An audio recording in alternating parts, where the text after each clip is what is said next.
Hello, hello, hello. Over the next couple weeks, or even probably throughout the year, we're going to be learning about a lot of different instruments. This one comes from the brass family. If you know what the brass family is, it has metal instruments. Some have buttons, maybe one has a certain slide to it, but we're going to talk about one of the smallest in the brass family. Because the smaller the instrument, the higher it is.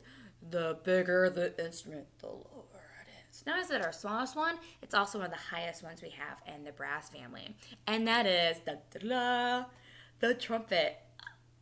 Fun fact, mine was called bell. It was the first instrument I started off with before I became a band director and a music teacher. So I still play trumpet for jazz bands and ensembles. It's one of my favorite instruments. A little about history about the trumpet. It didn't have valves before. Originally, if you've ever seen a bugle, you might have seen it in military ceremonies. Probably, if you know anything about the Civil War, back a couple hundred years ago, they played a valveless trumpet, and it's called a bugle, and they go way back. So trumpet goes back 3,000 years, or even more that we know of. 3,000 years. An early example of a brass trumpet was called a shofar. Still is used in religious ceremonies, but not so much over here. Again, later on, valves were developed and became so much easier to play the notes. The first trumpets, as I said with bugles, they were actually used for military to warn people, to call out calls. So it was really nifty about the history of the trumpet. Again, they use valves without it, and I can still use valves without the trumpet here because I'm very limited on notes though. So here's me playing without the valve.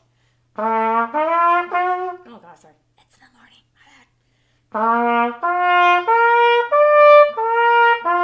bad. There's a couple notes in between there that I could play, but I like playing with the valves because it gives me a combination of the valves, gives me a whole bunch more notes.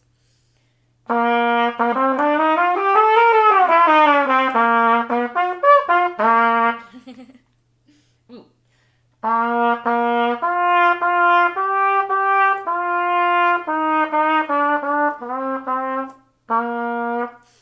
Twinkle Twinkle Little Star, Mary Had a Little Lamb, all kinds of songs. So, here is the trumpets. I'm going to actually give you guys a video that goes in hand with our artist/composer of the week. I know it's a day, but it's just easier to do a week because you guys get on the music site every couple days. So, we're going to do an artist of the week to make it easier. And it goes hand in hand. And if you don't know who the composer artist of the week is, it is John Williams. And he is a well-known composer, a person who writes music. And he's done so many music for movies, including Harry Potter. So the video I'm about to show you, or have you go on, is a Harry Potter medley, which is a mashup of Harry Potter songs played by a trumpet player. And he does all the parts. Yeah, cool stuff. I love it. So you have fun. I hope you enjoy the video, and I'll see you later.